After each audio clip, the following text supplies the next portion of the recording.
Thank you so much for having me, for inviting me to this very cozy space, I have to say. Yeah, so in my topic is maybe slightly different than the topics that you usually talk about here.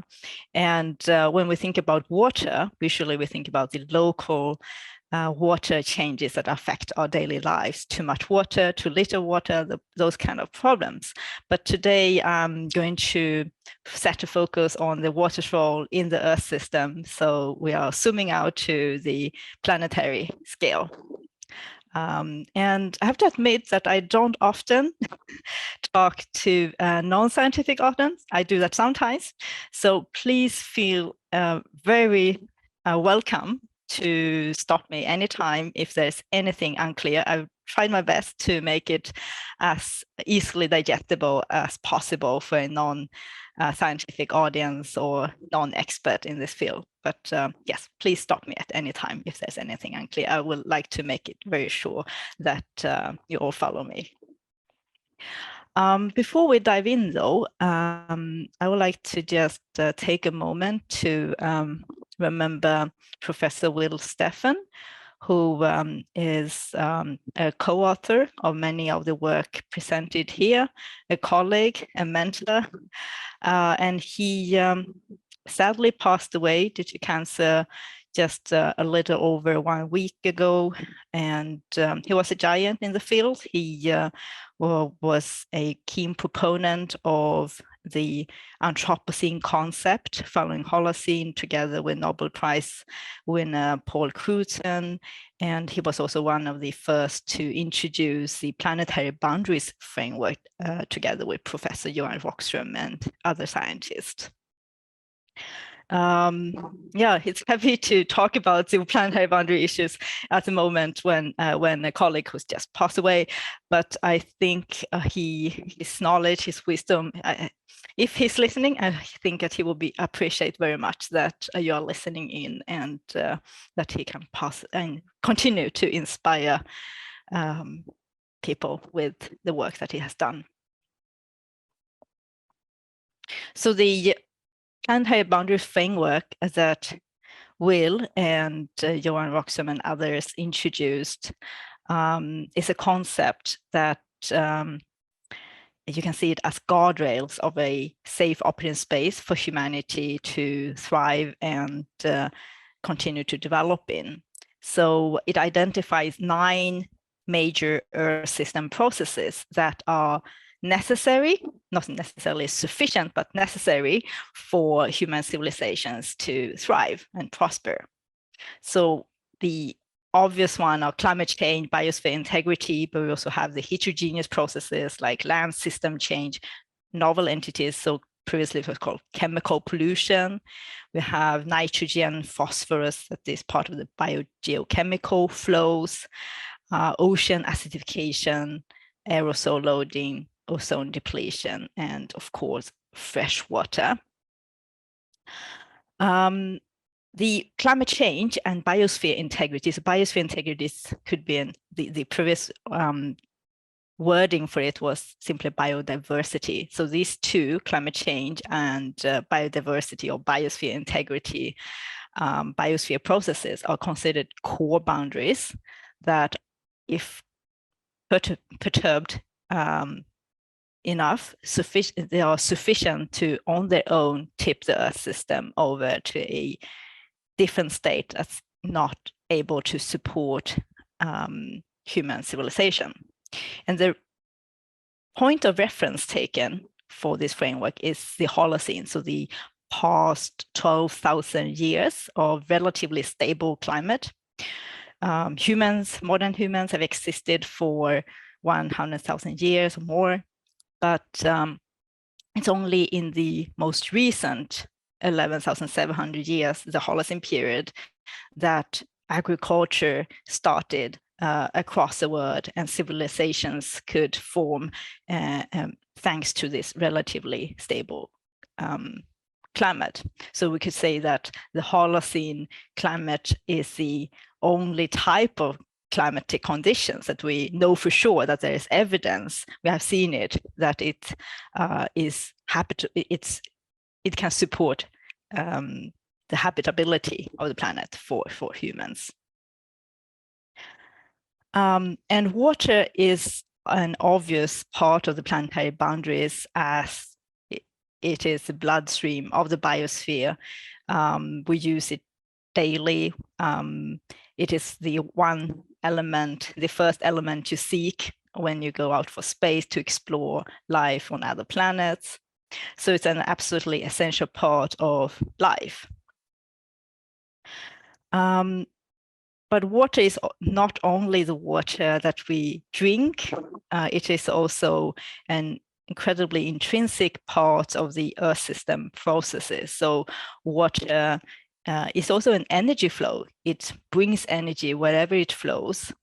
It's also part of the cloud formation, which in turn affect how much of the sun's radiation can reach the Earth.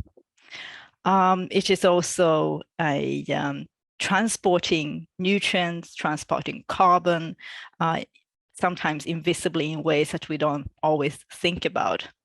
So at the same time that water is the water that we use to drink and that we know support all life on Earth, it is also regulating the climate. It is the climate in many ways as well.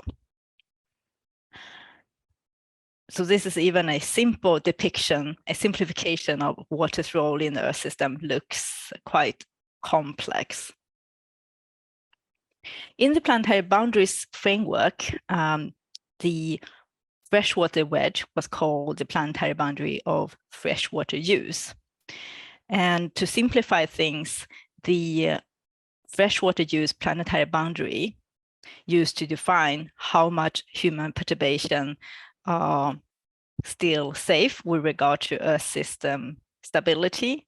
The variable used to measure that was called the consumptive use of blue water. The consumptive use basically means the amount of blue water that we take from the natural system, that we take from rivers, lakes, reservoirs, or groundwater, that does not return. So that evaporates and goes elsewhere. And the boundary for this was set at 4,000 cubic kilometers per year. And of course, given the Earth system processes, the argument for using it was not saying that blue water is all that matters, but it was used as a proxy, as a indicator for the whole freshwater cycle as a whole. So the water's impact on regional climate patterns, on rainfall, on atmospheric moisture feedback, on biomass production, so how much photosynthesis you have in the systems, in the biosphere, the carbon uptake on land, in any aquatic systems, and impact on biodiversity, of course. In 2015, in the Stefan et al. Paper, the freshwater use planetary boundary was also complemented at a basin scale in terms of the river flow in different regimes. So the purpose of that was to more specifically look at how much river flow are needed to avoid regime shifts in flow-dependent ecosystems. Now, the assessment in this previous planetary boundary assessment considered the human disruption to yet be safe with regard to planetary stability. The global level consumptive use of blue water was considered to be around 2,600. Other estimates would say around 1,700, so well below the 4,000 cubic kilometers per year. It led to a lot of debate, both in terms of how the planetary boundary for water is defined and used, and also whether it's really safe, considering how much water problems people are experiencing and the ecosystem are experiencing in recent decades. And one flaw with using the blue water is that it only consider directly the aquatic biodiversity. So the intention of representing the wider Earth system impacts are not well represented.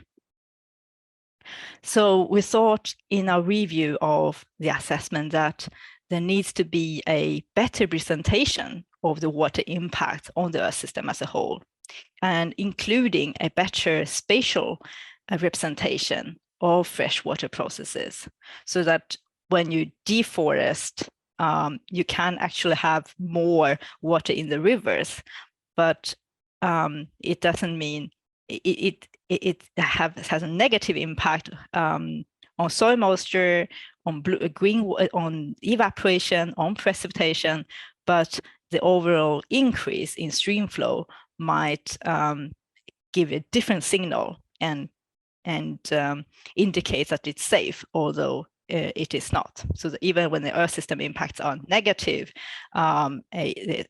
using only a blue water indicator could actually give you the opposite answer.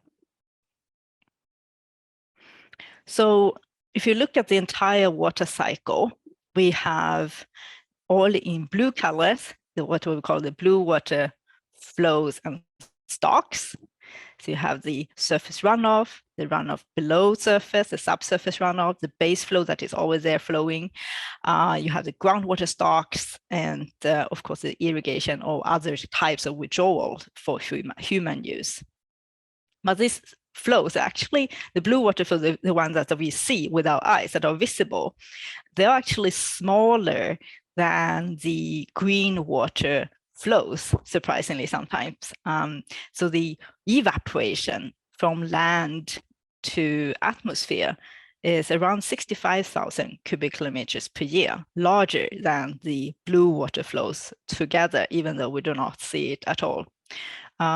So this invisible evaporation has for many years historically been an invisible part of the water cycle. And precipitation is, of course, the largest flux. So we can call in one term that has been used to distinguish these different flows and their function, the blue water being more important for aquatic ecosystems, and the green one more for land systems. So we call the blue ones this visible water, the blue water flow and stock, and the more invisible one, soil moisture, evaporation, and precipitation, green water.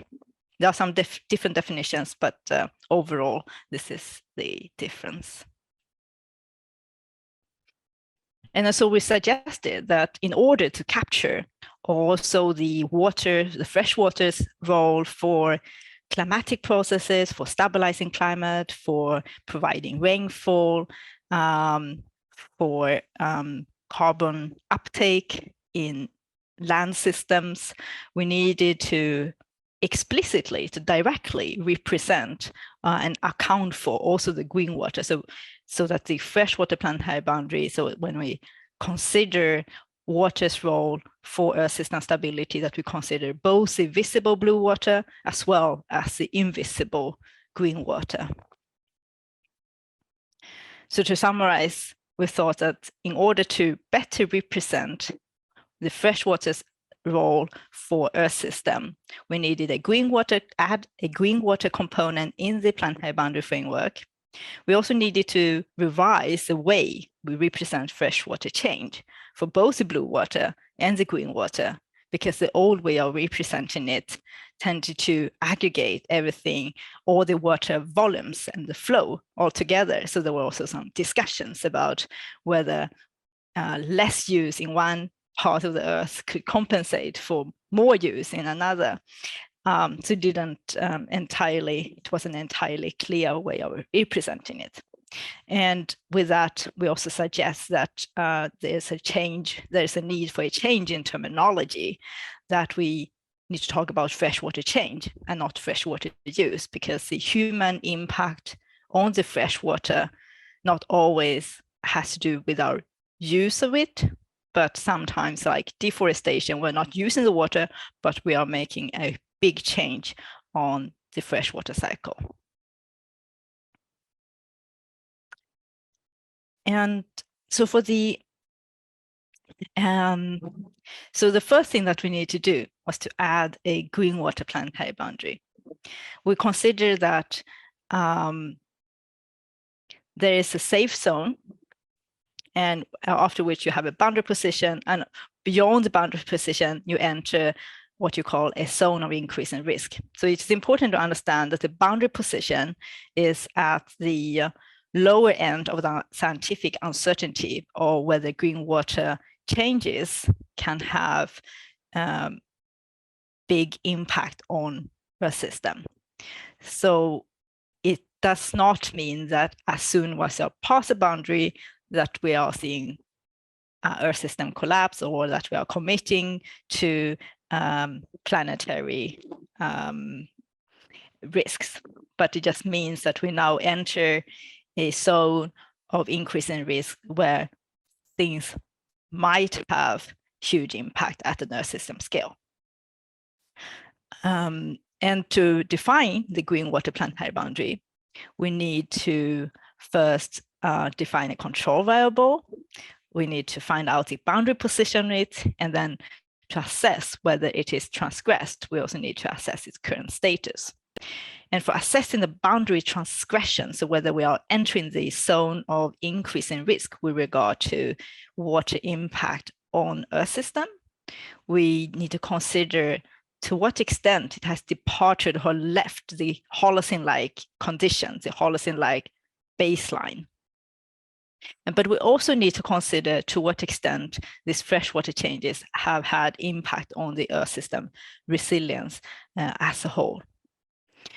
Because just departing the Holocene-like condition does not mean that we are stuck in that phase forever, or that, so there is also a notion of how much time does it take, how long can we be outside the Holocene-like conditions? Are we on our way out of these conditions, or are we still able to come back to these Eden-like conditions for agriculture-based societies? The first thing that we need to understand is that we are looking at water, green water in this case, as a control variable, so how it is affecting the Earth system processes. So not necessarily, so if you say a ecosystem change also leads to changes in transpiration. In that case, the transpiration change is a response to the ecosystem degradation, for example. It is a little bit circular, but basically we want to say what changes to green water are having an impact on ecological processes, or atmospheric processes, or hydrological, and which in turn might have a system scale implications or subsystem within the Earth system. So it could be examples of such Earth system resilience implications could be that we have a carbon sink reversal. That means that the land carbon sink reverse to being source, so that instead of absorbing carbon from the atmosphere, the forest is spitting out the carbon into the atmosphere, aggravating the climate change. So we reviewed the literature in terms of where green water, so precipitation, evaporation, or soil moisture, is having an effect on such Earth system processes. The first thing that we observed is that there are many thresholds across the land systems where changes in precipitation or soil moisture did have a non-linear impact on some aspects of ecological dynamics, or biogeochemical dynamics, or atmospheric dynamics. So for example, we note that changes in precipitation could lead to abrupt shift in tree cover. so that when you have a high precipitation level, you have very dense forest, but when you go down in precipitation level, you don't have a gradual change in true cover, but you actually have a quite abrupt one. And the same with, say, soil pH, that the more rainfall you have, the more acidic the soil is. But you don't see a linear change when you increase the aridity level, but actually it shifts quite abruptly to a alkaline kind of soil, which have implications for nutrient uptake, plant growth, etc. So you don't have to look into the details of every, this is just to put some examples. Another example of this kind of non-linear, just to explain it a little more clearly, is that you can see that when you go from a forest state, when you're in a forest state and you decrease the precipitation, at some point the forest would collapse into a savanna-like state with little tree. But just because you increase the precipitation again, it might actually need a higher level of precipitation in order to recover, so that it does not easily recover. This is what it means by a non-linear hysteric regime shift kind of change, the relationship between water and ecosystem change. We also see this kind of effects in drylands, so not only in tropical forest. This is a study where they looked at a range of soil and biogeochemical and climatic variables and ecosystem variables, and found that there are signs that water, the level of aridity, is a driver of abrupt transitions in also dryland ecosystem, so that you abruptly have this kind of decline phase, soil disruption, and finally systemic breakdown of drylands. The first question is, how do we describe then this Earth system relevant water cycle changes? This is our first task, to define a control variable. First, we have to choose which variable we use. Should be precipitation, should be evaporation, or should be soil moisture. And we landed in using soil moisture because it integrates both the precipitation that goes into it as well as the evaporation that leaves it.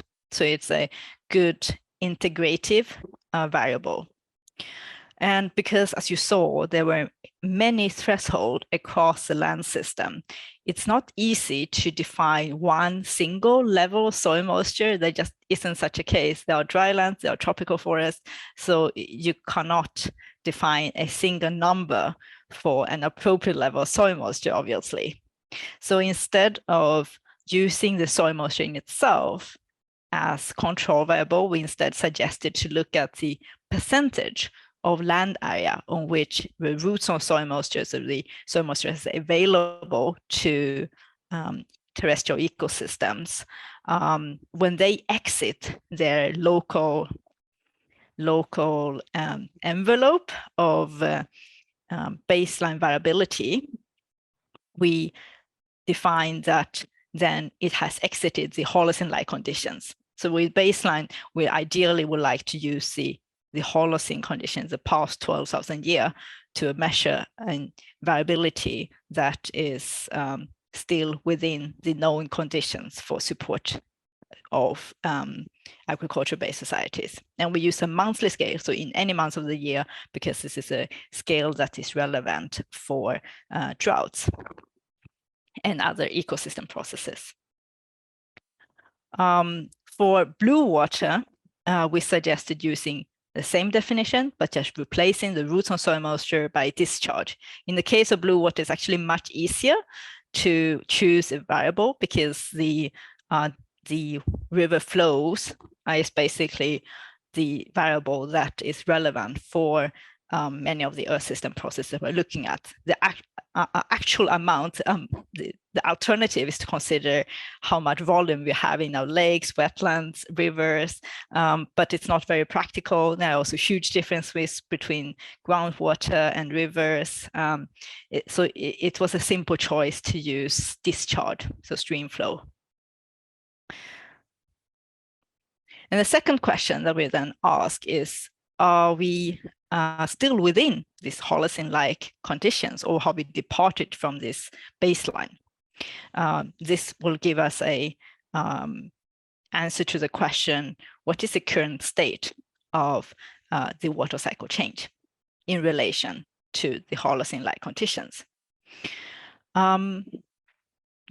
This is the spatial distributed map of both blue water in the upper figure and the green water departures from the Holocene-like conditions, or in this case, we didn't have the Holocene for the past 1200 years, unfortunately. The data only stretches to pre-industrial, so that's the only time period we could use for the time being. Maybe in the future, we'll have more data. And we see in the yellow and the brown all the dry departures, so when the water is drier than at any point during the pre-industrial period.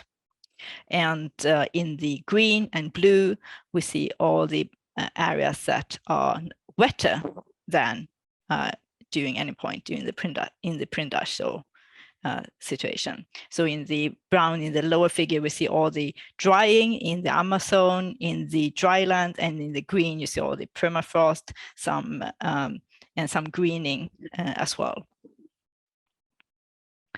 If you sum that up, aggregate it in terms of the percentage of land area that are now exiting this local variability, we see that for green water, we already departed the planetary boundary. So the planetary boundary, if we set it at around 11% deviation from the pre-industrial, with the current status around 16%, so 5 percentage points above where the planetary boundary should be.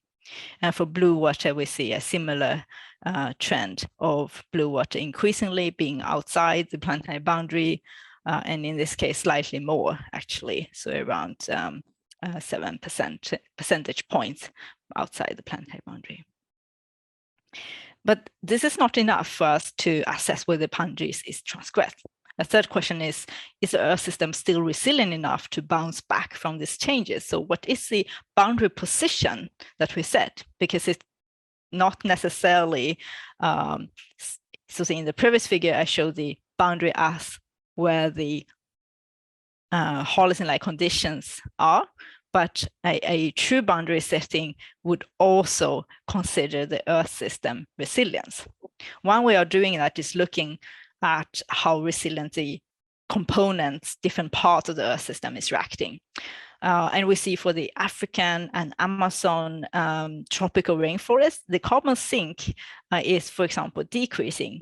There's a decreasing trend, and the carbon sink strength appears to already peaked in both, across all tropical forests, in fact, due to deforestation, fire, and droughts. And in the Amazon, it is projected that it will revert to a carbon source within the next few decades.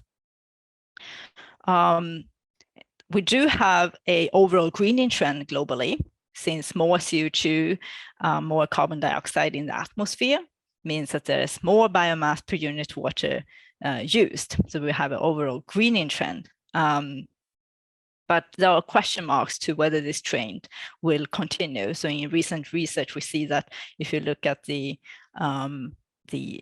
right-hand plot for the recent 2 decades, these are different models, and most of them, except for the glow map LAI, the green bar, most of these are showing a slower upward trend or a decrease in this greening. So they're definitely under active scientific investigation. So what we consider then for Earth's resilience, are this Earth system able to bounce back? We look at the feedback balance as an indication of Earth's resilience. We looked at the CO2 concentration effect on biomass production. And we see that in boreal forests, sure, there are still more CO2 fertilization effects, but it seems that this as a stabilizing feedback is now weakening, and there are signs that the fertilization effect is saturating or still very much under debate, but there are indications of that. whereas many of the amplifying feedback, so in terms of when human disruptions disrupt the ecosystem, then it's setting up a vicious cycle. So for example, deforestation in the Amazon means less rainfall because the forest is unable to produce its own rainfall, which then in turn leads to more drought, more fire. So the vicious cycle and the amplifying feedback that make things worse. And we do see that this kind of amplifying feedback appears to be dominating over stabilizing ones at the planetary scale, leading us to conclude that the Earth's resilience is quite low. So having assessed the changes across time in relation to the Holocene-like condition that we for now use the pre-industrial conditions as a proxy, and having assessed the Earth's resilience, we're now ready to set the boundary and status and assess whether the water changes are still safe at the planetary scale.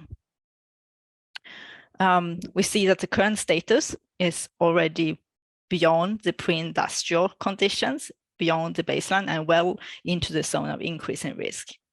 And the boundary position, we set it slightly below the baseline because of the indications in the scientific literature that the amplifying feedbacks are dominating over stabilizing ones, which means that the status of freshwater is unsafe from an Earth system perspective. It is the sixth boundary to be transgressed, along with climate change, biosphere integrity, land system change, novel entities, chemical pollution, and biogeochemical flows, so nutrients. With climate change, it is projected that these transgressions will become worse. Even in so the first one, A and B, are the less severe climate change conditions, climate change scenarios. The SSB2, the B figure, is a current trajectory that we are heading for, so around 2 degrees warming, and we will see around 40% of the land with transgressions of the green water planetary boundary. And I would like to add to this that we are now changing a complex Earth system that is not yet well understood. There's a sense that sometimes when you have this kind of scientific assessment that we know everything already about the Earth system, and that is absolutely not the case. There are many uncertainties. So for example, that we do have an increasing trend of increasing methane concentrations in the atmosphere. And the reasons for this are still under active scientific debate. Where does this methane concentration, where does this increase come from? Could it be urbanization, eutrophication, positive climate feedbacks, or is it because more wildfire are depleting the radicals, the oxidative capacity of the atmosphere, so that the methane can remain in the atmosphere for a longer time than it used to be. And aquatic system uncertainties related to that are huge, for example. We saw just 6 years ago, the world's largest tropical peatland was found in Africa in the Congo Basin. And that peatland was as big as England, larger than Malawi, and hosts around 30% of the world's tropical peatland carbon. And now we're already seeing that this kind of peatlands are flipping. They have flipped before thousands of years ago, and there are signs that they are flipping again, which could be a self-amplifying feedback. And these are all just very recent research. The second article just came out last year.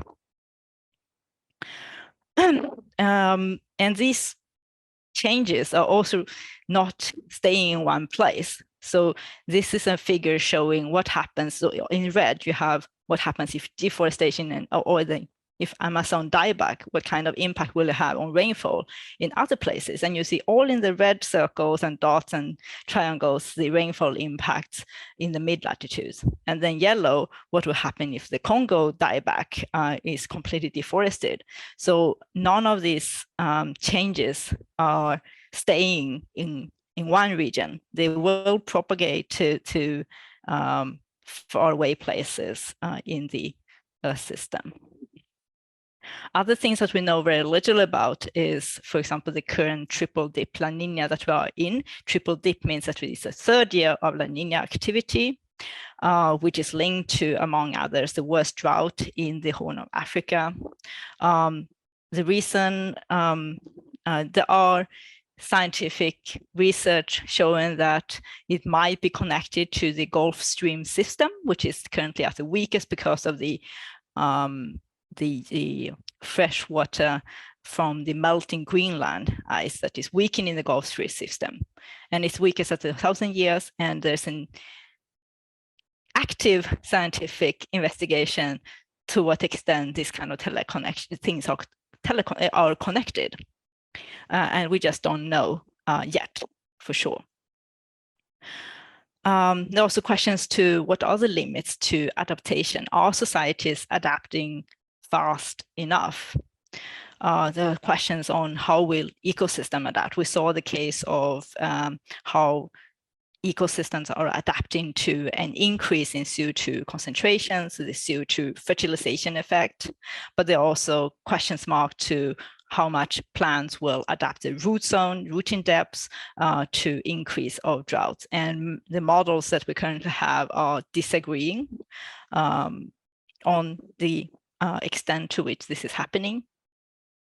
There are also research showing that societies are not currently keeping up with the changes that we see. So this is one study where they looked at 45 case studies and looked at how drought and flood risk management are addressing the increasing impact.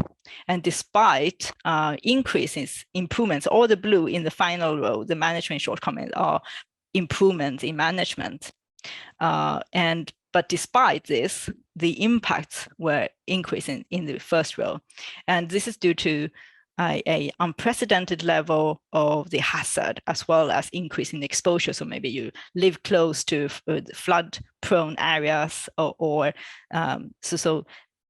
level of hazard is that these impacts are increasing. That the level or the severity of the droughts and floods are now larger than before. Some of these challenges are also just completely unseen. For example, related to days in the year where air humidity, temperature and humidity conditions are posing a risk of death. And in all the purple, you see RCP 4.5, that's around these scenarios we're heading towards, and all this area showing where we will have days when it's dangerous to be outdoors for more than a few hours, simply because the human physiology we cannot sweat, and therefore we cannot survive such conditions. We also had the example of the Pakistan flooding, where a third of the country was put underwater. So just an unprecedented level of water risks. If we look at the level of vulnerability, Africa is a continent most vulnerable to climate change, which most of the time is expressed in terms of water changes. But at the same time, we see that these are also the countries that receive the least adaptation finance per capita. So there's an adaptation gap. And it's relevant because if we look at Earth system changes or large-scale abrupt changes historically, this is a study where they looked at the past 20,000 years of historical changes. There has been many severe mega droughts, and some of them, or there are several of these mega droughts that have been worse in the past than any time in the 20th or 21st century. And some of them have been linked to societal collapse and some are not. But it's important to remember that from what we've seen in the historical collapse, the history of that is that the hydroclimatic conditions, there have been triggers, but never the sole cause of societal collapse. So the Planetary Boundaries Framework, we are describing the conditions that we see have enabled the civilizations to thrive, but how societies react to that is not the sole question of the biophysical. So just wanted to be clear about that. And to summarize, we see that the Earth is a single, tightly connected system. The 6 boundaries are now outside the planetary boundary safe zone due to widespread and severe departures, as well as impacts on non-linear long-term Earth system scale risks. We see that the need to much better understand Earth system feedbacks and interactions, and there's an urgent need for adaptation and mitigation. Thank you very much. I'll be very happy to discuss and get any questions you have.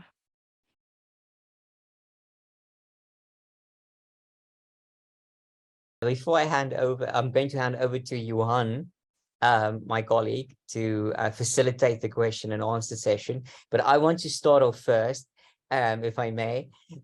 You gave us a lot of numbers. You gave us a lot of boundaries, especially at the beginning. You say 3,000 or 4,000 cubic kilometers or square kilometers of water that's being used. I was wondering throughout the talk about, and it's always part of the discussion, and I always think about it because I'm a zoologist by training, is that do you ever encounter a number or a population number that you equate with your equations? Humans, I'm talking about humans. When you calculate these numbers, is there a maximum? Is there a minimum? If that makes any sense. Sorry, minimum in terms of population, if there's a maximum, exactly. minimum. Taking into account the numbers that you've just given us. Okay, yeah, there was a recent study by colleagues who used modeling to look at if the so with regard to the 4 planetary boundaries that are land-related, land system, biosphere integrity, biogeochemical nutrient cycling, and water, whether they would still stay within the safe zone if we change our diets and have better agricultural management. And if we do all of that, can the Earth support 10 billion people and still remain with these 4 planetary boundaries? And the answer was yes. So if we vastly change, there was a very positive message, although the changes required are absolutely massive, of course. But 10 billion people were not heading towards 10 billion people. So I think this is a very positive message that it seems that we are able to support that kind of population size, but of course requiring a lot of changes in our lifestyle and management methods and governance. Thank you very much. Johan, screen's all yours. Thank you very much, Ruin. Already has a question.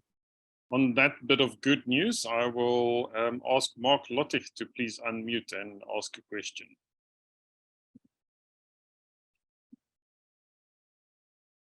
Yeah, thank you very much for the presentation. Apologies, I'm in a very dark room, so switching on the video is not going to do any good. I am very pleased that you came up with a positive twist to the story at the very end, but taking a very African perspective and just looking at the continent. You pointed out that the pressure from climatic changes is severe. We know that all the forecasts about African population are on the rise. And the consequence of that is that we have increasing pressure, maybe to sum it up, on land use, while we have the climate pressures and the growing population on this continent, and on top of that, all the water issues you've talked about. So if you looked at Africa in isolation, what would be your perspective on where the journey is going to take us? Wow, that was a big question. I'm not sure I can answer it, but for the discussion, of course, the challenge is immense, and but it also, I think what we also see that, so the vulnerability index that I showed, it's not only about the climatic changes. So if we look at the climatic changes, sure, if we look at the Congo, it has been drying, but projections are saying it's going to be wetter for the rainforest. So it seems at least the Congo rainforest in the longer perspective might become wetter. But of course, still subject to the deforestation pressures and the population pressure. But also the big issue of the vulnerability index is not so only about the biophysical climatic change, it is also reflective of the adaptive capacity of the society. And I think that's one of the key reasons that you see this, that the vulnerability is quite low in Northern and North America, in Europe, because the adaptive capacity is simply there's more capacity to adapt and change the way of living, still sustains societies without too much human suffering or death. So I think there's a lot to do to make sure that the African countries do have the resources, the capacity building that that can make it more resilient to the climatic changes. So when we say that adaptation, there's a limit to adaptation, it's also one in that we of course need to mitigate much faster. But for the African continent, it's absolutely essential to build adaptive capacity because climate change is already here. And even if we would stop all CO2 emissions today, we will still see the water changes to continue for a long time because we already committed to those changes. So yeah, I don't know if it helped, but on the balance of adaptation, climate mitigation for Africa, I think it's very important to adapt. No, thank you for that perspective. Thank you. And I do appreciate that it's a nearly impossible question. Thank you, Mark. We expect not less from you.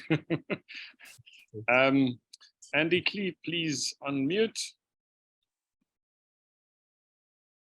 Dr. Lan, thank you very much for a fascinating presentation, and my sympathies for the loss of your colleague, who is probably watching through your eyes. I'm very proud of how you made an old soldier who's not very clever understand most of that. I'm in the UK.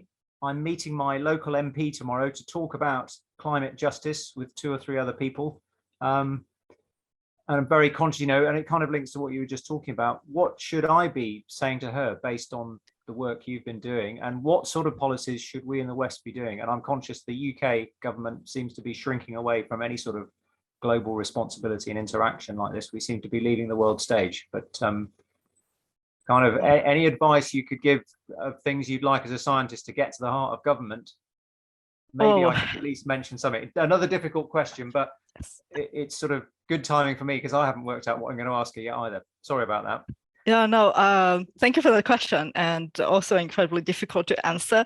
But yeah, I think one just general reflection on the political climate, maybe, I don't know, I mean, Sweden and the political climate, I guess, across Europe is one where we are heading towards more sort of the thinking about the national, the local, and less about that we are actually all terrestrials among terrestrials, I think, as Bruno Latour talked about. And maybe one emphasis is, I think it's important that we use the fact that that politicians need to realize that at some point, so that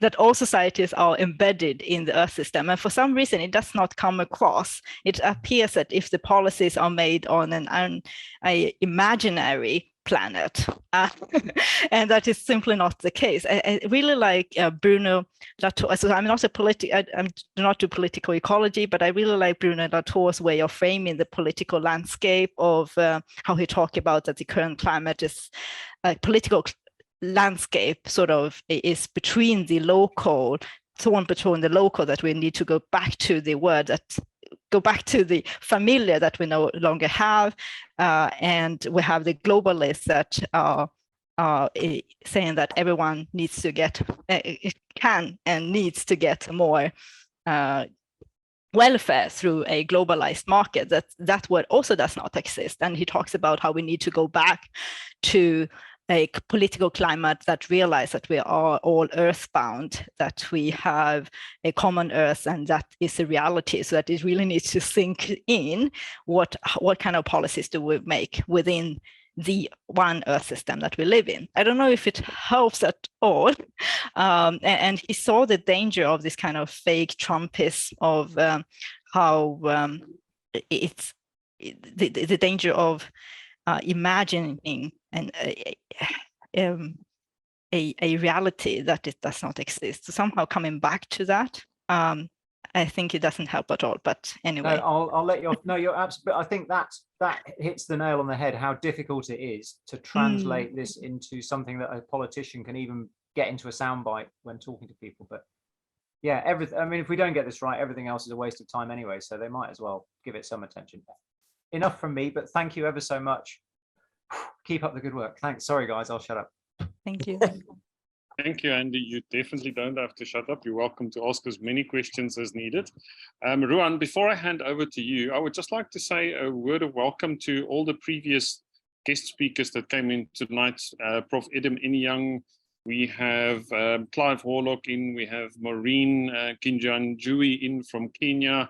It's wonderful. Prof. Liesel van us also, Cheryl Ogilvie, all of you, you're most welcome. Ruan, over to you. Lovely. It's just an observation, and based on what Mark was asking is that, and then I'm going to change the word or use the word that a word that you used, Dr. Lang, in your presentation now differently, is that we should, and it connects with Andy's question, is that we should forget that there are any boundaries, these imaginary lines that we drew in the earth on our maps, and see it as a whole and stretch out a helping hand. Those green countries on your map should help those that are red in understand not only in resource and how we use resources and how resources are bought and sold and whatnots, but I think that's that's one of the big problems that we're facing, is that we still are confined within these imaginary boundaries that we drew on a map, and that makes everything difficult. If you want to look at Lake Victoria, it's shared by how many countries? The Nile. How do you even begin to mitigate and to create systems and scientific studies that of a system that stretches over half a continent? So just an observation. I think that's one of the main problems. Maybe Andy, you can ask your MP about, let's just get rid of all the countries, make one big world republic and work together. It's a massive idea, but whatever. It's just an observation. Thank you, Dr. Lang. Thank you, Ruan. Marty, your turn. Cool. Again, thanks very much for interesting talk. I had to pick up some of my brain parts and put them back in their neat little, because there were some head-stretching concepts and things. But yeah, I wanted to ask you a question just in terms of, I mean, you were talking mainly about fresh water in the talk, and I'm just interested in terms of the overall ratio of, let's say, water. There's salt water and there's fresh water. How much does that change and fluctuate and impact on what you've been speaking about? Because certain water becomes salty, which is actually negative in terms of a lot of agriculture and all these other things. How much does the balance and the ratio swing in terms of the overall percentage of all water in the system? Very little. I don't have the numbers in my head, but the freshwater is really very, in terms of absolute volume, it's very little. And the only reason that we all are prospering thanks to freshwater is because it's moving. So it's the movement of freshwater. And overall, human impact on the freshwater has both. So it's not so much about. So one concern, of course, if you pump up the groundwater and release it as evaporation, and the evaporation directly goes to oceans, that would be one way to lose fresh water to ocean. And the other way of losing fresh water is by saltwater intrusion, that it goes into your groundwater system and makes them salty. But it's not the only way to lose fresh water. It's not losing the amount of fresh water that matters. So when you deforest, you decrease the flow of the water cycle without losing it to anything. So you're not losing it to the salt water, but you're decreasing the amount that it flows. But the problem with climate change is that the hydrological cycle is intensifying. So there's more water in circulation. So we are not in lack of absolute amounts of fresh water. With climate change, we actually have more fresh water in circulation in total. There'll be more precipitation. But it's the timing of it, it's the variability of it. So it's not as simple as how much do we have, but when does it come and in what amounts? I hope that helps. No, great. No, that's great. So I think, again, the whole day zero in Cape Town and all of these things that we heard about, and lots of different plans to try and make water, desalination and whatever. I was wondering if you've got any sort of comments on that as a sort of emergency drastic solution, but I know it's not the overall solution for the big planet that you're talking, but desalination, will it actually have an impact on the saltiness of the sea sort of thing, or is it just a drop in the ocean, excuse the pun? A drop in the ocean, I think. So no, I don't think that from a saltwater decreasing perspective, I don't think that's a big issue at all. But of course, it uses energy. I think the issues with desalination is, I'm not an expert on that, but from what I know, it's mainly a issue of energy consumption, but it can help be very helpful at the local scale to meet water scarcity demands. You just have to be careful for a societal response. So you tend to have this kind of what you call rebound effect. So the more roads you build, the more car traffic you have, the more water reservoirs you build. Yeah, also has been shown that the water demand increase with it. So if you build desalination plant, maybe you also want to consider policy in place that does not encourage a limitless growth. And then a last question, if I can, in terms of storage. So, I mean, one of the questions you could have said to Andy is tell the MP to build more dams or something like that. But in my mind, dams are also not a good way of storing water per se. I mean, it would be better to store it under the ground or in areas where it's been dried out, for want of a better word. I mean, to what degree can we, using piped water from areas of surplus, pipe it to areas where it is drying out and actually try and get the balance back? Or are we just playing games? It's on just too huge a scale to do something. Let nature do it itself. Right. You mean in what way we can increase water storage to increase our resilience beside building dams? Is that the question? Yeah. Are there better natural ways to do that? Like you were talking about the peat bogs or whatever that are drying out. If you literally pumped water to try and rehydrate them, for want of a better word, is that a feasible thing to do, or are we just playing games? Oh, I think in a lot of cases, you can do a lot. So for example, rainwater harvesting capacity, as far as I understand, is not fully utilized. So potential for having more rainwater harvesting in agriculture is not entirely explored, for example. So then you can increase the amount of soil moisture and bridge this short periods of drought or dry spells. And also in terms of wetlands, I don't know the situation entirely in Africa, sorry for that, but in Sweden, we have lots of wetlands in the past that have been drained because you build these ditches that then let the water directly run off to the ocean instead of being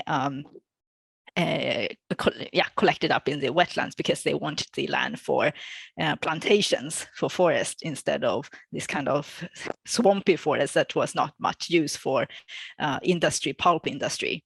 And then it's fairly easy. It's not the issue of lack of water, but it's the issue that we let the water directly out to the ocean. So these kind of things can definitely be fixed. But in terms, I mean, reservoirs are not entirely used for the wetlands, are also not used for water use, so the purpose of these water storages are different. So for the purpose of supplying water for industrial use or for urban use, it's maybe hard to entirely get away with reservoirs, depending on where you are, and lots of reservoirs are for energy production, and then it's a whole different issue, of course. I don't know if that somewhat addresses your question. Thank you. Thank you. Yeah. Thanks, Marty. Leslie, you're welcome to go ahead and ask your question. Thank you very much. And thank you very much for an amazing talk. I'm not sure if these are stupid questions or not, but is there any add-on effects here for, what are they called, Mikhailovich cycles? I know that's not the right word, but it's close to it, and where the earth wobbles and tilts, and also plate tectonics, or are they too far long term? They're a bigger cycle and these are smaller cycles. Thanks. Yeah, thank you so much for the question.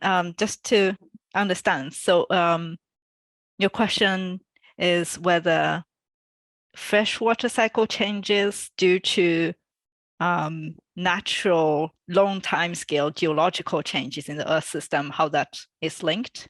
Yes. Yeah. Okay. No.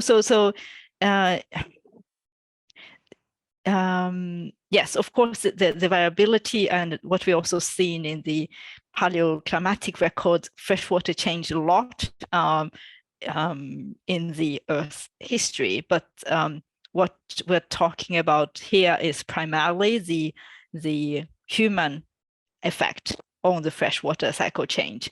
So when scientists like Stefan introduced the term Anthropocene, it was a way to show that human activities now are a dominant force of Earth system scale changes, just as other types of external or other type of forcing, like the volcanic eruption or etc. So we don't really here deal with that. I don't know if that answers your question, but of course, freshwater is going to change with those variability as well. But yeah, so thanks. Yeah, sorry. Thank you, Leslie. That was not a stupid question after all. No such thing as stupid questions. Holly, please go ahead. Lan, I recently learnt about and was quite taken aback, recently being like 3 weeks ago, the state of Illinois in the US, how they practice something called tiled agriculture, which means many years ago, they completely removed all the soil. They laid down tiles under the soil and put the soil back so that the soil moisture could be completely controlled for the agriculture they wanted to do. And those tiles feed all the water into ditches that goes straight into the rivers and into the ocean. I mean, let's say that that was Andy's MP and he was about to go visit them. This is obviously the US. I mean, is that making a massive impact? And should they, for example, be removing those tiles to get back to some sort of agriculture that allows for water to do its natural thing? Wow, interesting. I did not know about that, so I learned something new as well. Fascinating. I don't know if I can answer for that specific case. I think one thing with the sort of considering the Earth system impact at the scale that we are doing, are that sometimes maybe the local impacts are and the Earth system impacts are, yeah, not entirely the same. I mean, before we revised the planetary boundary, the water planetary boundary was simply by the total amount of water used, and the argument for that was simply that we are looking at an Earth system process. So I don't know if the Earth system perspective helps here, or if it's, in this case, a local impact question, and also maybe to what extent are these tiles used. It seems extremely laborious to lay out all these tiles. So what coverage are we talking about? Absolutely enormous. I mean, they did tell me the figures, and I can't remember. But anyway, it's a difficult one. But yeah, thank you, Lan. Well, thank you. Interesting. Just before I hand over to Mark, warm welcome to Joel from Mazari from African Nazarene University in Kenya, commenting that they are really having severe drought in Kenya, and especially in northern Kenya at the moment, together with land degradation, also affecting the water cycle there. Mark Lottig, please go ahead and ask your question. I'm not sure whether this is a question or a little bit of a statement. I think reflecting back on your presentation, there is a scientific side. And I think, as Andy has touched on, there is also a political side to all of this, the way we actually choose to live together. And then we have words, for example, like climate justice that Andy mentioned. When one looks at the vulnerability index, I think that's page 45 of your presentation, it does raise the unpleasant thought that the green countries could go into a fortress mentality from a political point of view to basically say, well, we're going to adapt and we're going to use our resources to adapt. And I think one of the things that we do lack is a proper scientific counter-argument to this fortress mentality, let's say in Europe, North America, and all the countries that were more green with least vulnerability. So a proper hard-nosed scientific counter-argument that says that this is a completely futile exercise. Because if we don't achieve this, the temptation will be big to simply go into fortress adaptation. No, I completely agree. And it's very important, I think, also as scientists, when we present this, that to think more about what are the political reception or political sort of where does the discussions land. And of course, when we look at especially longer term projections, for example, the recent I don't know if you follow there was a widely covered analysis also by colleagues on the tipping elements in the Earth system, and that some of the tipping elements of the Earth system are at the danger of collapsing already at 1.5 degree warming or 2 degree warming. And for example, the West Antarctica ice sheet, if it collapses, it would take a few hundred years, but the sea level rise with a West Antarctica ice sheet collapse would mean 10-meter sea level rise, just as an example. And we also had, of course, the vulnerability index show how well equipped the countries are to meet this general climate change impact within a shorter time frame. But I think your question or comment really also points to the need to show the longer term impact, what happens in 100 years or 200 years. I think that one problem with that is that at least I tend to get the feeling that politicians or people are not very people shut off when you say, okay, in 500 years we might have this, in thousands of years we might have this, that there's and most of the modeling exercises do not stretch that long, except for maybe the ice sheet, of course, analysis. But maybe there's a need to also show that there isn't really an escape from these kind of changes. Yeah, I don't know if it helps, but as a comment to your comment. Thank you.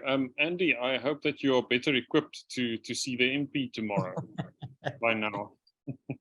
Great. Ruan, am I missing any questions at the moment? No, not at all. Andy, you're going to have to give us feedback, sorry, of your meeting tomorrow. You've told us about it, so we're all going to be waiting on Thursday next week. Yes. Give us an email address. We'll send her a mass email. Exactly. And if there's no news, if there's no headlines in the South African newspapers about Britain's helping hand to the African continent, then you didn't do your job, Andy. Sorry about that. No, we're going off rail now, but no, Yuan, you have all of the other comments in the chat section are all about thank yous and learned a lot and having to digest a lot from a wonderful presentation. Lan, So, thank you very much. That was a lesson in systems thinking and conveying a lot of information in a very short time, in a very concise and clear way. But we will need to rewatch the video to comprehend it, because the nature of the subject is that it's complex. It's just the way it is.